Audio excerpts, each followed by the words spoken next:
Commander Olivia Nash couldn't stop staring at the readings on her screen. She blinked hard and looked again, but the numbers stayed the same. After 15 years of deep space exploration, she had never seen anything like this.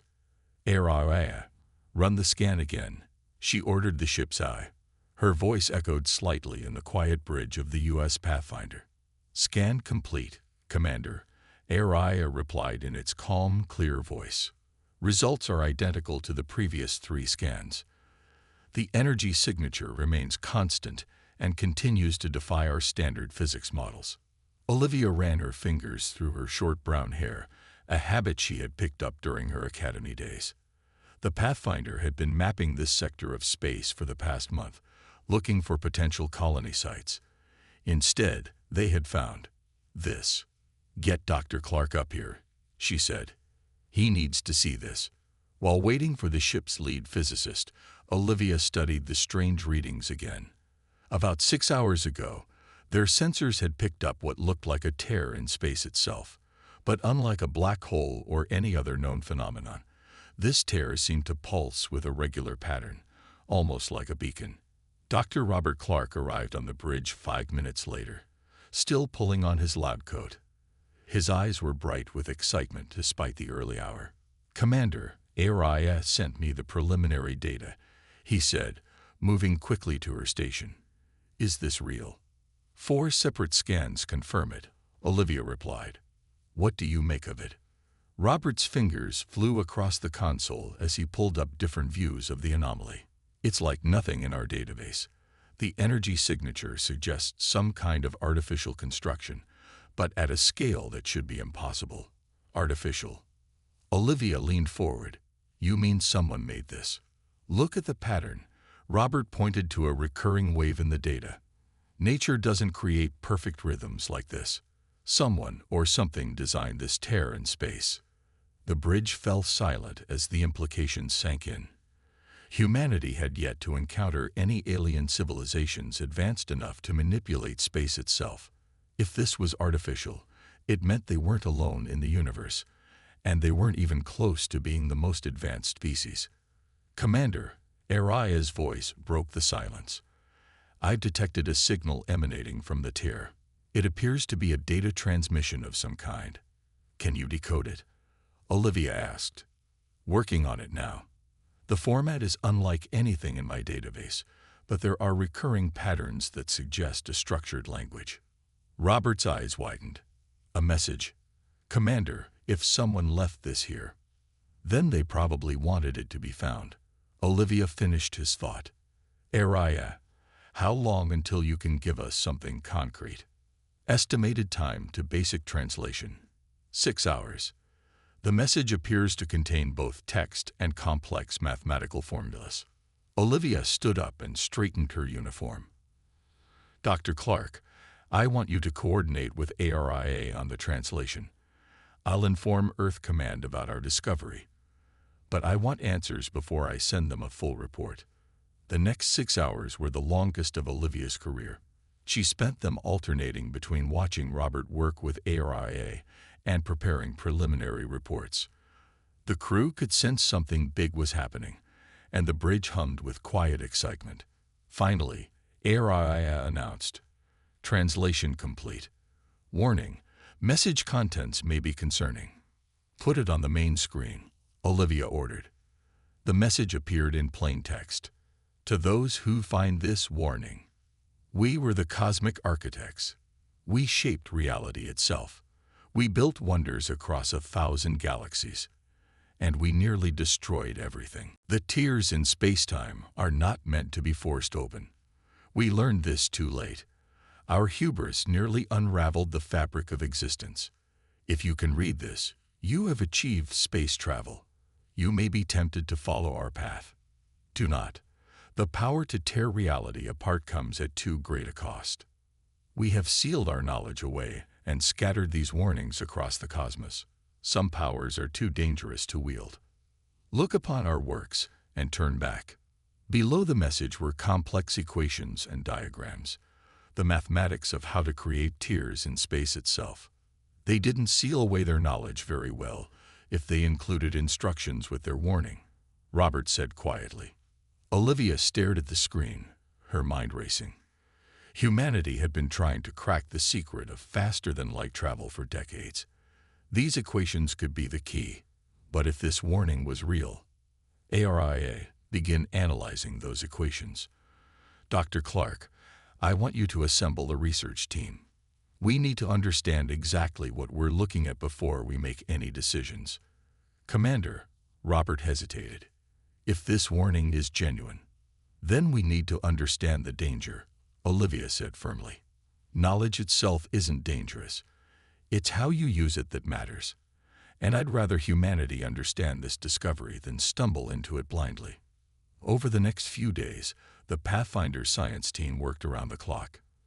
They discovered that the tear wasn't just a message buoy, it was a demonstration. The cosmic architects had created a small, controlled tear in spacetime, perfectly preserved for millions of years. It was both a warning and a proof of concept. Robert's team made rapid progress understanding the principles involved. The mathematics was complex but elegant, describing ways to fold space that human physicists had only theorized about. But more importantly, they found something the cosmic architects had missed. Commander, Robert called Olivia to the lab 1 week after their discovery. We think we know why they had problems. Look at their approach. They tried to force reality apart, but these equations suggest a gentler method might work. Instead of tearing space, we could persuade it to part. Olivia looked at the modified equations on his screen. She didn't understand all the math, but she got the concept. It was the difference between breaking down a door and finding the key. Can we test this theory? Robert nodded slowly. On a very small scale, yes. We've already designed some preliminary experiments. Olivia thought about the warning, about the fear in those ancient words. But she also thought about humanity's dream of reaching the stars. Sometimes the greatest discoveries came from understanding why others had failed. Begin the tests, she ordered, but carefully, very carefully. As she watched Robert's team set up their first experiment, Olivia felt a shiver of excitement. The cosmic architects had tried to warn humanity away from their path. Instead, they might have just shown humanity how to forge its own. The U.S. Pathfinder's discovery would change everything. Humanity was about to take its first steps toward mastering the fabric of reality itself. And this time, they would do it right. What no one on the ship realized was that they weren't the only ones interested in the tear. Far across the galaxy, ancient sensors were waking up, alerting their masters that someone had found one of the warnings. The Eternals were about to discover that some species didn't scare easily. The age of humanity was about to begin. 3 months after the U.S. Pathfinder's discovery, Chief Engineer Peter Martinez stood in his workshop aboard the research station Europa 1, staring at his latest creation. The device was small, about the size of a microwave, but it represented thousands of hours of work and countless failed attempts. Power systems are ready, he said, more to himself than to the recording system. Beginning test number 47 of the Space Fold Generator. His hands were steady as he initiated the startup sequence. The device hummed to life, its inner components glowing with a soft blue light. Previous tests had all failed in the first few seconds, but this time felt different. 10 seconds and holding stable, Peter noted. No sign of power fluctuation. The device continued to hum quietly. On his screens, a tiny distortion in space began to form. Not a tear, but a gentle fold, just as Dr. Clark's equations had suggested. Peter held his breath as the readings climbed. Then his communication panel lit up with an urgent message. Chief Martinez, Lieutenant Susan Wright's voice came through clearly. We're picking up something strange on our long-range sensors. Can you come to the command center? Peter looked at his experiment, still running perfectly, and sighed. Can it wait about 10 minutes? I'm in the middle of something important. Sir, Susan's voice was tense. We're receiving a transmission from someone claiming to be the guardians of reality itself. Peter's eyes widened. He quickly initiated his experiment's shutdown sequence. I'm on my way. The command center of Europa 1 was already crowded when Peter arrived. Station Commander Gary Evans stood at the main console with Susan, both staring at the main screen with concerned expressions. "Play it again," Commander Evans ordered. The screen flickered, and an image appeared that made Peter's jaw drop. The being on the screen wasn't human. Its form was tall and slender, with skin that seemed to shimmer like starlight. When it spoke, its voice resonated with an authority that seemed to vibrate in Peter's bones. "People of Earth," the being said, "we are the Eternals.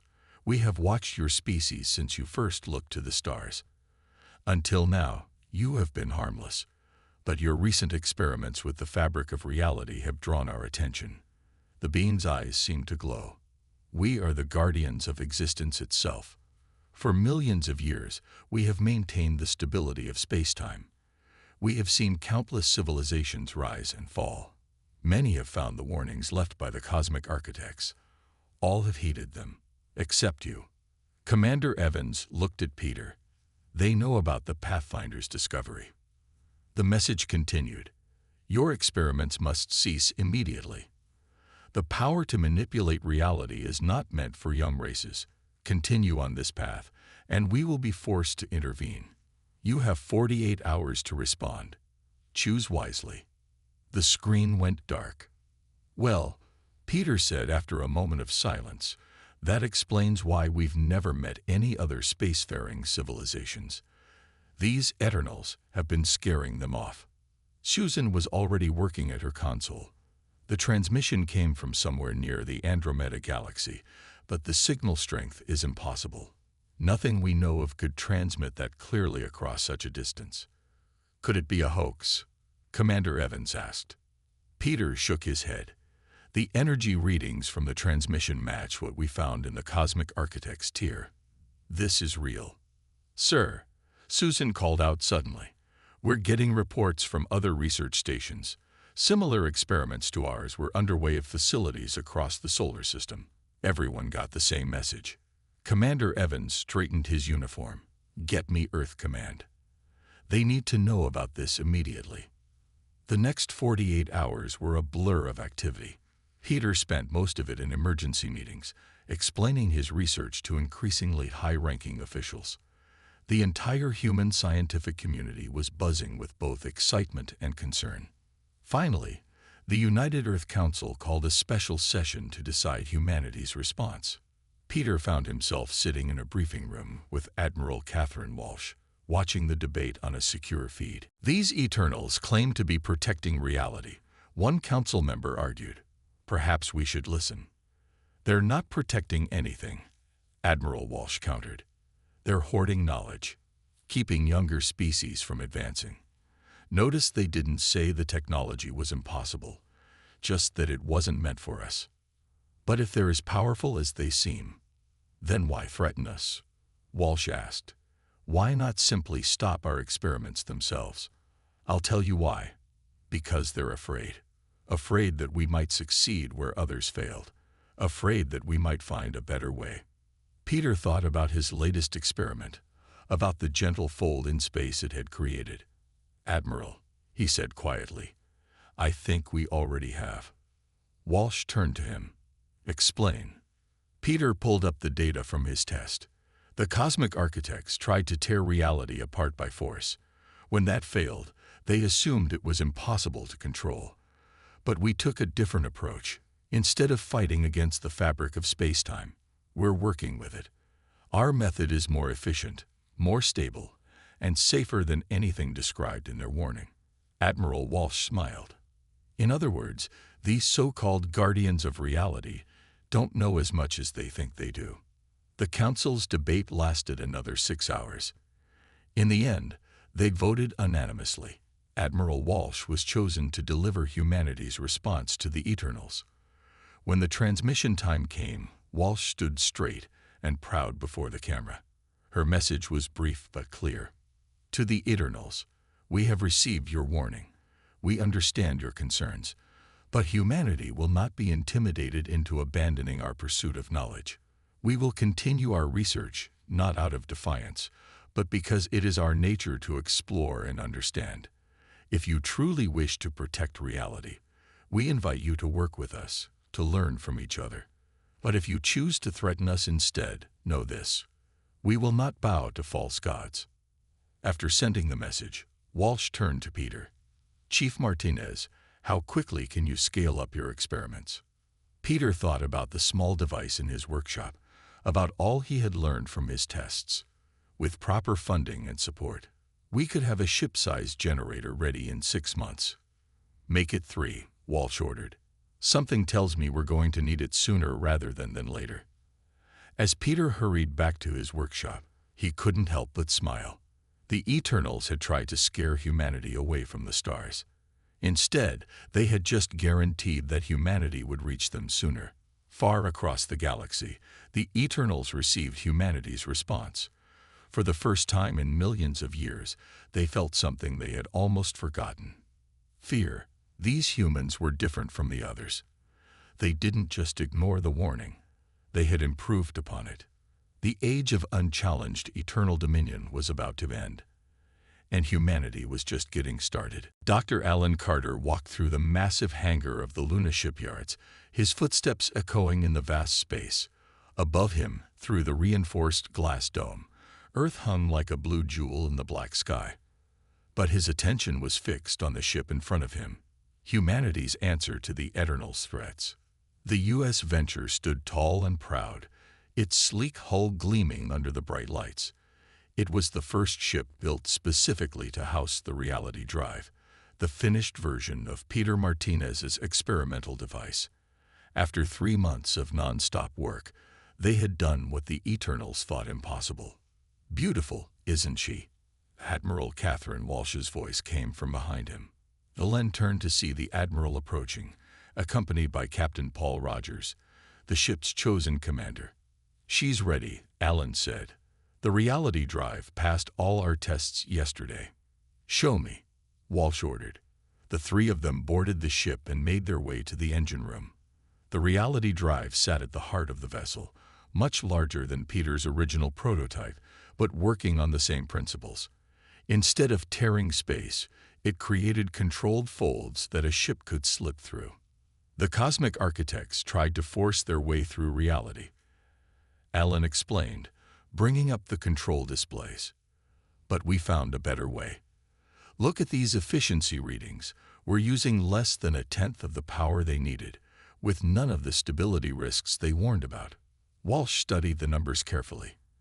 And you're sure it's safe? We've run over 500 tests.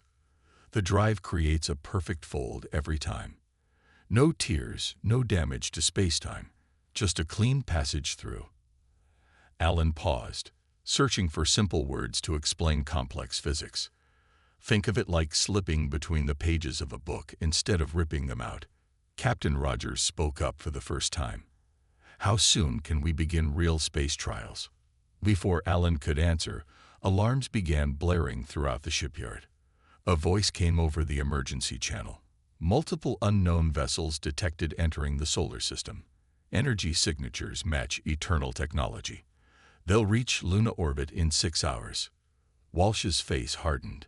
It seems they didn't appreciate our response to their warning. She turned to Captain Rogers. How quickly can you have your crew aboard? 2 hours, Admiral. Make it 1. Dr. Carter, is the reality drive ready for combat conditions? Alan swallowed hard. They had planned weeks of careful testing, but now, yes, Admiral. The system is stable. We can use it whenever needed. Good, because I have a feeling we're about to need it very soon. The next 5 hours were a blur of activity. The Venture's crew arrived in record time, while other ships took defensive positions around Earth and its colonies. Alan stayed in the engine room, making final adjustments to the reality drive with his team. Through it all, the Eternal Fleet drew closer. Long-range scans showed 20 ships, each larger than anything humanity had ever built. Their hulls seemed to shimmer with the same starlight quality as their masters. Admiral Walsh established her command center on the lunar base. Her voice was calm as she addressed the combined Earth fleet. All ships, battle positions. Remember your training. We knew this day might come. The Eternals think they can intimidate us into submission. Let's show them how humanity responds to bullies. The Venture took up position at the front of the defense fleet. Alan watched from the engine room as the massive Eternal ships appeared, first as dots of light, then as enormous vessels that seemed to bend reality around them. Transmission came through on all frequencies. The same shimmering beam from before appeared on their screens. Humans, the Eternal spoke, its voice filled with dismay. We warned you to cease your experiments. Now we see you have built weapons using forbidden knowledge. Your defiance leaves us no choice. We will remove this technology by force for the good of all reality. Admiral Walsh's reply was broadcast from the lunar base. We're not defying you. We're surpassing you. Your way isn't the only way. And if you attack us, you'll learn that the hard way. The Eternal ships began to move into attack formation. Captain Rogers' voice came through the ship's comm system. Dr. Carter, prepare the reality drive. All hands, battle stations. Alan's fingers flew over the controls, bringing the drive to full power. On his screens, he could see the space around the ship beginning to respond, ready to fold at their command. The first Eternal ship fired, a beam of pure energy lancing toward the Venture. But before it could hit, Captain Rogers gave the order, activate reality drive. Alan engaged the system. Space itself seemed to ripple around them. And suddenly the Venture was behind the Eternal ship. The enemy beam passed through empty space where they had been just moments before. The Eternal ships seemed to hesitate, their formations breaking slightly. They had never seen anything move like this before. All ships, Walsh commanded, engage reality drives. One by one, the human fleet began to move in ways that should have been impossible. Ships slipped through folds in space, appearing and disappearing faster than the Eternals could track. What should have been an easy victory for the advanced alien fleet turned into confusion. The Venture led the charge, demonstrating the full potential of human innovation. While the Eternal ships tried to tear open reality to move through space, the human ships glided smoothly from point to point, using far less energy and leaving no damage behind. They're pulling back, Captain Rogers announced after an hour of combat. None of the human ships have been lost, while 3 Eternal vessels have been forced to retreat with heavy damage. The main Eternal ship transmitted one final message. This is impossible. You cannot have mastered space itself so quickly. You cannot have found a better way than ours. Admiral Walsh's response was firm. We didn't master space. We learned to work with it. Something you never bothered to try in all your millions of years. Now will you talk with us as equals, or should our ships demonstrate more of what humanity can do? The Eternal fleet withdrew to the edge of the solar system. For the first time in their long history, they had met a species that didn't just ignore their warnings, but had improved upon their ancient knowledge. As the adrenaline of battle faded, Alan looked at the reality drive's readings with pride. They had done more than just defend Earth. They had proven that humanity's approach to understanding reality was superior to the Eternals' brute force methods.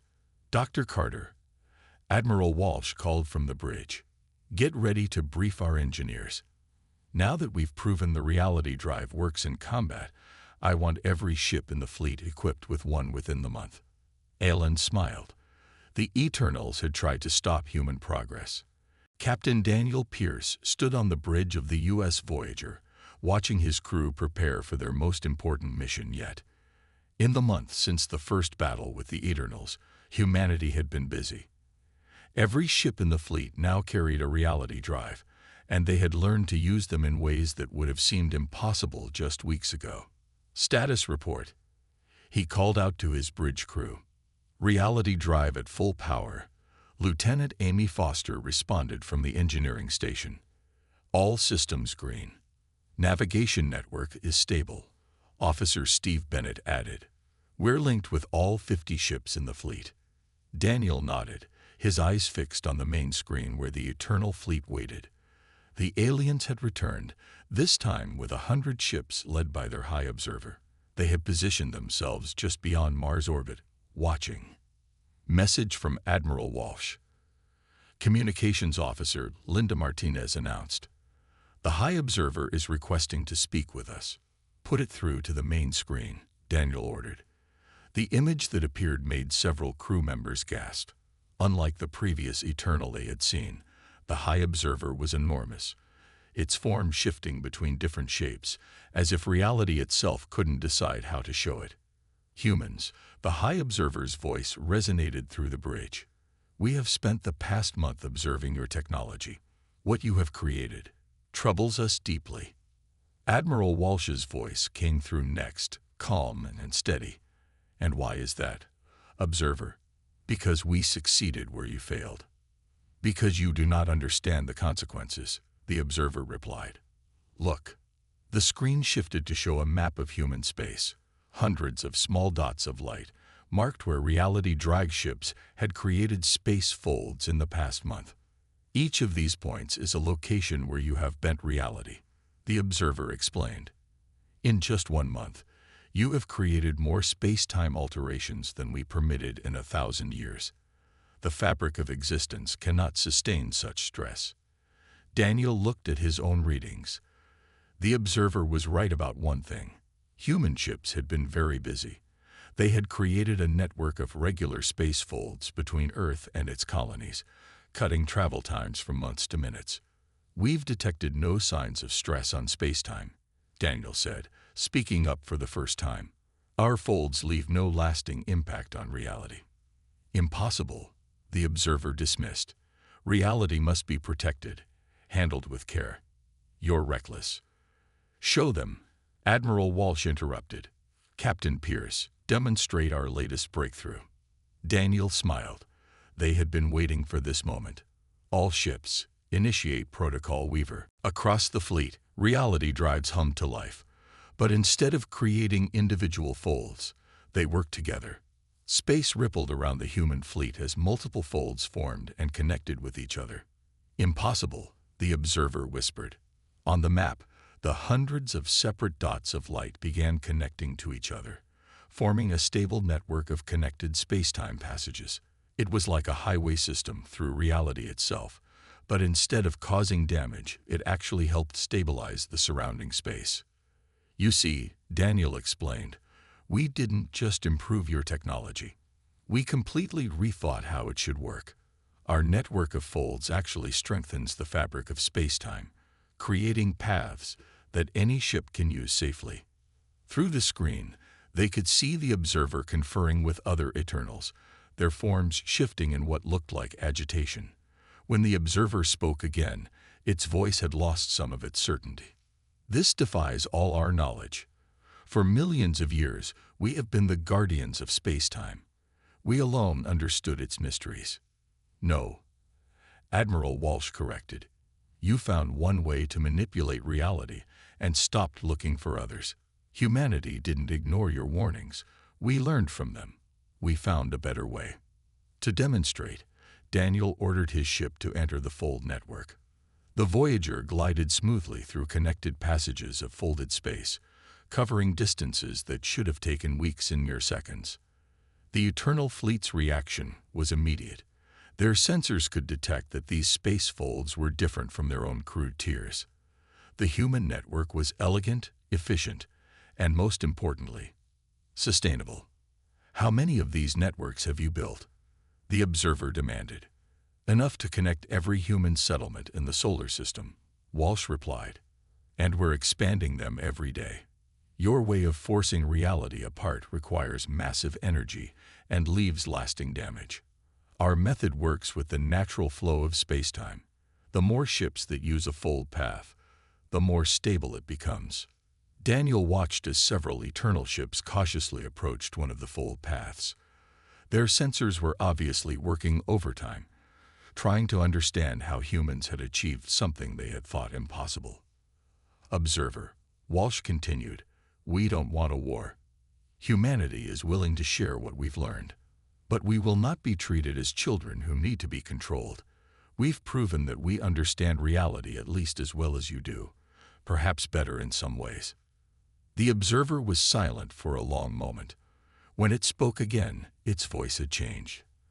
The condescension was gone, replaced by something that sounded almost like respect. Your species continues to surprise us, it said. In all our time as guardians, no race has ever improved upon our methods. Perhaps we have grown too set in our ways. Then let's talk, Walsh offered. Not as gods and mortals, but as two species who can learn from each other. As negotiations began between humanity and the Eternals, Daniel couldn't help but smile.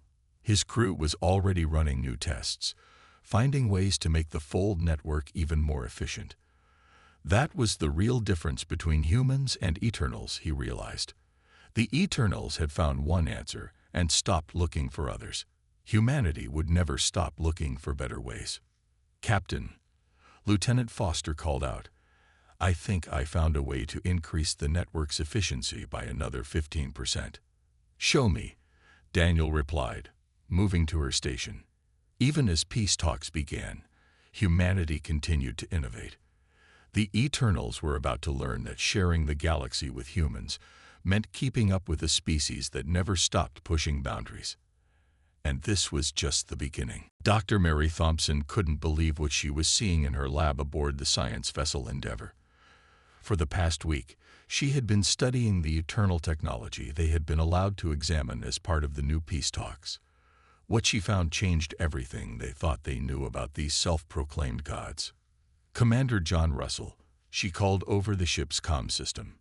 You need to see this immediately. The commander arrived minutes later, his usually neat uniform slightly wrinkled from a long shift. What did you find, Dr. Thompson? Mary pointed to her computer screen. Look at these scans of the Eternal's reality manipulation device. See anything familiar? John leaned in, his eyes widening as he studied the data. That's the same technology from the Cosmic Architect's warning beacon. Exactly, Mary said, pulling up more images. The Eternals didn't develop this technology. They found it, just like we did.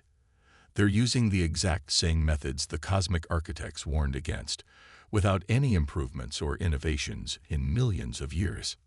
She brought up a comparison showing the Eternal device next to humanity's reality drive. See the difference? Their technology tears holes in space by brute force. They never tried to find a better way. They just copied what they found and claimed it as their own. John straightened up, his mind racing with the implications. We need to tell Admiral Walsh about this right away. Within hours, a secure conference was arranged aboard the Endeavour. Admiral Walsh sat at the head of the table, surrounded by key human scientists and military leaders. On a large screen, the High Observer watched with several other Eternals. Dr. Thompson, Walsh nodded. Present your findings. Mary stood, trying to keep her voice steady as she addressed both humans and Eternals. Our analysis of Eternal technology has revealed something surprising. You aren't the original creators of reality manipulation technology. You found it, just like we did. The High Observer's form flickered with what might have been agitation. We have been the guardians of reality for millions of years. We alone understand. No, Mary interrupted, bringing up her evidence on all screens. You found the Cosmic Architect's technology and stopped there. You didn't improve it. You didn't try to understand it better. You just used it exactly as you found it, and then appointed yourselves as guardians to prevent anyone else from developing it further. The silence that followed was heavy. Finally, one of the other Eternals spoke, its voice younger, less certain than the Observer's. Is this true, Observer? Did we simply copy the Architect's work? We protected reality, the Observer insisted. We maintained stability by forcing everyone else to stay behind you. Commander Russell cut in. But you weren't really ahead. You were standing still. Look at what humanity achieved in just a few months once we understood the basic principles. Mary brought up new data showing the efficiency ratings of human reality drives compared to Eternal technology. Our method uses 1/10 the energy, causes zero damage to spacetime, and actually strengthens reality through the fold network. We did what you never tried to do. We innovated. The younger Eternal moved closer to its screen. Observer, the human data. They're right. Their technology is far more elegant than ours. How did we not see this possibility? Because you stopped looking, Admiral Walsh said quietly. You found power and decided that was enough. Humanity will never do that. We'll always keep searching for better ways. Mary watched the Eternals carefully. Some seemed angry, but others were studying the human data with growing interest. She could almost see the moment when millions of years of certainty began to crack. We would like. The younger Eternal hesitated, looking at the observer. We would like to learn more about your methods. No. The observer's form swelled with anger. We are the Guardians. We do not need to learn from lesser beings. Lesser. Commander Russell laughed. We surpassed your technology in months. What does that make you? The observer's form began to shift rapidly, its anger visible in the way reality rippled around it. But before it could speak, another Eternal moved forward, this one older even than the observer. Enough. The elder Eternal's voice was soft, but carried immense authority. Look at the truth before us. These humans have shown us what we forgot long ago. The joy of discovery, the thrill of innovation. We did not become guardians by standing still, but that is exactly what we have done. The observer's form slowly settled, though it still radiated displeasure. The elder turned to address the humans directly. Dr. Thompson, Commander Russell, Admiral Walsh, you have shown us something we did not expect. Not just new technology, but a new way of thinking. Many of our younger members have been questioning our methods for some time. Your achievements have proven their doubts were well-founded. Mary felt hope rising in her chest. Then you'll work with us, share knowledge. Yes, the elder said, causing the observer to flicker in protest. But more importantly, we will learn from you. Your species has shown us that there is always more to discover, even about things we thought we fully understood. Admiral Walsh smiled. Then let's begin. Dr. Thompson has already prepared several proposals for joint research projects. As the humans and Eternals began to discuss cooperation, Mary noticed something remarkable. The younger Eternals were already adapting their forms, trying to mirror the efficiency they saw in human technology. Change was spreading through their society faster than anyone had expected. Commander, she whispered to Russell, look at their energy signatures. The Eternal ships around them were already beginning to modify their reality drives, trying to match the elegance of human design. Millions of years of stagnation were ending, sparked by humanity's refusal to accept limitations. The revolution wasn't just in the technology, Mary realized. It was in the way of thinking. Humanity had shown the Eternals that true guardianship of reality meant never stopping learning about it. And as she watched humans and Eternals begin working together, she knew that this was just the first of many revelations to come. The age of stagnation was over. The age of endless discovery was about to begin. 1 year after the great revelation about the Eternals' technology, Captain Lisa Morris stood on the bridge of the U.S. Defiant, preparing to make history. Her ship was the first to be built with both human and Eternal technology working together in perfect harmony. All systems ready, Captain, her first officer, Ryan Cooper, reported. The combined reality drive is operating at peak efficiency. Lisa nodded, looking at the spectacular view before them. Earth's space was now filled with shimmering pathways, the vastly expanded reality fold network that connected human colonies across the solar system. But today, they would go much further. Status of the Eternal observers, she asked. Standing by in their vessel, Ryan replied. They're eager to see if this works. The past year had brought amazing changes. After the truth about their technology came out, many younger Eternals had joined humans in research projects. They had learned from each other, combining human innovation with Eternal experience. The result was something entirely new. Engineering reports ready, Lieutenant Karen Phillips called from her station. Dr. Carter says the new drive is performing better than expected. Lisa smiled. Dr. Alan Carter had worked tirelessly with both human and eternal scientists to create this new system. It could not only create reality folds but could maintain multiple folds simultaneously, something neither humans nor Eternals had managed alone. "Open communication with Mission Control," Lisa ordered. Admiral Walsh's face appeared on the main screen. Behind her stood several Eternals, including the Elder who had supported cooperation from the start. The High Observer was noticeably absent. He had retreated to some distant part of space, unable to accept the changes in his society. "Captain Morris," Walsh said, "your ship carries the hopes of two civilizations. Are you ready to make the first jump?" "Yes, Admiral," Lisa replied. "The Defiant is ready to prove what our species can achieve together. Then proceed with the test." Lisa took a deep breath.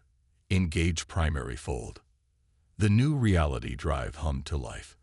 In front of the ship, space gently curved inward, creating a perfect fold. But this was just the beginning. "Engage secondary folds," Lisa commanded. This was the moment of truth. No ship had ever maintained multiple reality folds at once. The energy requirements should have been impossible. But as they watched, two more folds appeared beside the first, each one stable and perfect. "All folds are stable," Karen reported, her voice filled with excitement. "Power consumption is minimal. The network is accepting the new pathways." On their screens, they could see their success. The Defiant had created not just a path through space, but a junction, a point where multiple folds connected and reinforced each other. It was like building a highway intersection through reality itself. "Send the data to the Eternal ship," Lisa ordered. The response was immediate. The Eternal vessel moved closer, its own systems scanning the junction in wonder. When their representative spoke, their voice carried clear amazement. "In millions of years, we never imagined this was possible," the Eternal said. "You've created a stable cross-fold junction with minimal energy cost. This will revolutionize space travel." Lisa smiled. "That's not all. Karen, show them the final phase." "Initiating fold network integration," Karen announced. The junction they had created began to pulse with energy. Suddenly, all around them, the existing fold network began to shift and change. New connections formed automatically as the network adapted to include this new type of junction. "It's working," Ryan exclaimed. "The entire network is upgrading itself." This had been the ultimate goal, not just creating a new type of fold, but teaching the network to recreate it. Within hours, similar junctions would form throughout human space, all maintaining themselves with minimal energy. Admiral Walsh's voice was proud. "Well done, Defiant. You've just changed space travel forever." Again, the Eternals on the screen were watching their own readings with fascination. The Elder spoke up, its form glowing with excitement. "This is what we had forgotten. The joy of discovery, the thrill of pushing boundaries. Humanity has taught us to be explorers again." Lisa looked at her crew, seeing the pride on their faces. "Request permission to proceed with long-range test, Admiral." "Granted, Captain. Show us what that ship can do." "Plot a course to Alpha Centauri," Lisa ordered. "Let's show everyone what the new network can handle." The Defiant moved smoothly into the junction. In the past, even with reality folds, such a journey would have taken several jumps and careful planning. But now, with the self-organizing network and multiple stable folds, they could go much further. "Course plotted," Ryan announced. "Network is creating supporting junctions along our path." "Take us out," Lisa commanded. The ship glided forward, reality folding around them like silk. They passed through the junction, then another, and another, each one forming perfectly ahead of them. The network was learning, growing, becoming more efficient with each passing moment. In the observation lounge, young cadet Christopher Hayes watched in wonder. He had just graduated from the academy, and this was his first deep space assignment. As he stared out at the streams of folded space rushing past them, he saw humanity's future spreading out before him. The Defiant reached Alpha Centauri in less than an hour, a journey that once took years. As they emerged from the final fold, Lisa sent a message back to Earth. Transit successful. The network extends perfectly. The path is open. Back on Earth, humans and Eternals celebrated together. The younger Eternals were already adapting the new technology, eager to explore the galaxy in ways their species had never tried before. The older ones watched in amazement as their civilization changed and grew in ways they had thought impossible. Admiral Walsh turned to the elder. "This is just the beginning, isn't it?" The elder's form shimmered with joy. "Yes, your species has shown us that there is always more to discover, always a better way to do things. The age of stagnation is truly over." In his observation post, Cadet Hayes made a note in his personal log. "Today I watched humanity teach the gods how to dream again. I can't wait to see what we'll discover next." The Defiant hung in space near Alpha Centauri, its new drive humming contentedly. Behind it stretched a network of reality folds that would soon connect the entire galaxy. Ahead lay unlimited possibilities for exploration and discovery. Captain Morris looked at her crew, then at the starfield ahead. "Plot our next course," she ordered. "Let's see what else is out there." The former gods had become students, and humanity had become teachers. Together, they would explore a universe that held more wonders than either species had imagined alone. And somewhere in the vast darkness of space, the ancient cosmic architects' warning beacons continued to pulse, now serving not as warnings, but as reminders of how far they had come and how far they had yet to go.